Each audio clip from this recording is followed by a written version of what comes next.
How about BRICS? You know, the BRICS states, there are like 6 of them, and they were trying to destroy our dollar. You know, they wanted to create a new currency. They probably wanted to use the yuan, China. They wanted to use the yuan.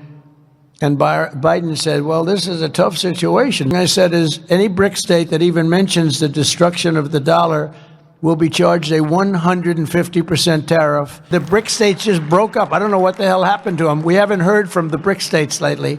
How about BRICS? You know, the BRICS states, there are like 6 of them, and they were trying to destroy our dollar. They were going to say, you know, they wanted to create a new currency. They probably wanted to use the yuan, China.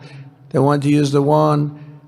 And Biden said, well, this is a tough situation. There's not much we can do about that. We can't help that. I said, oh, we can help it. So when I came in, the first thing I said is any BRICS state that even mentions the destruction of the dollar will be charged a 150% tariff.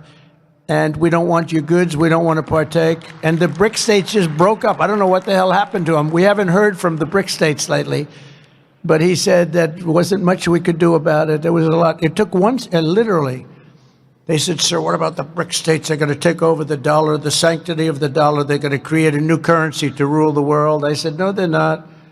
They said, yes, they are, sir. They said it. I said, no, they're not. Tell them 150% tariff, plus we're not going to do business with them. And that includes China. And all of a sudden, they went to the BRICS states and they said, could I ask you, how do you feel about that? I have no comment on this. I don't know what you're even talking about. It was an amazing turnaround.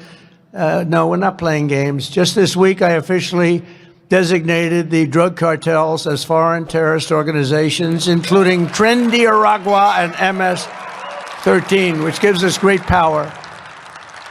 And to facilitate the rapid deportation of the worst criminals that we have anywhere in the world, we've also opened the full capacity of the detention facility at Guantanamo Bay. You know, people don't realize that thing was built, you know, we hear about a few prisoners, and they do have maximum security, but it actually was built for thousands and thousands of people, and we're using that prior to bringing back to their country.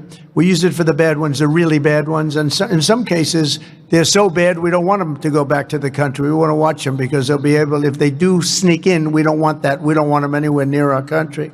In addition, we're waging war on Joe Biden's inflation disaster, the worst inflation probably in our history. They say 48 years, which isn't bad, but probably in our history. And to bring down the price of energy, I declared a national energy emergency. It's going to be an emergency. And you know what what we say and what Doug is going to do. Doug, you are so important, you and Chris.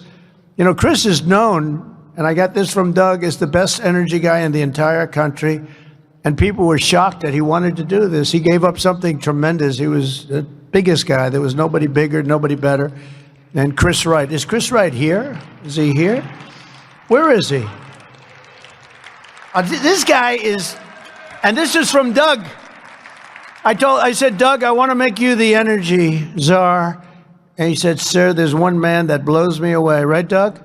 He said, his name is Chris Wright. He's much better. I said, I want to see this man. And I met him. And I just agreed immediately that he was far superior to Doug. I'm only kidding.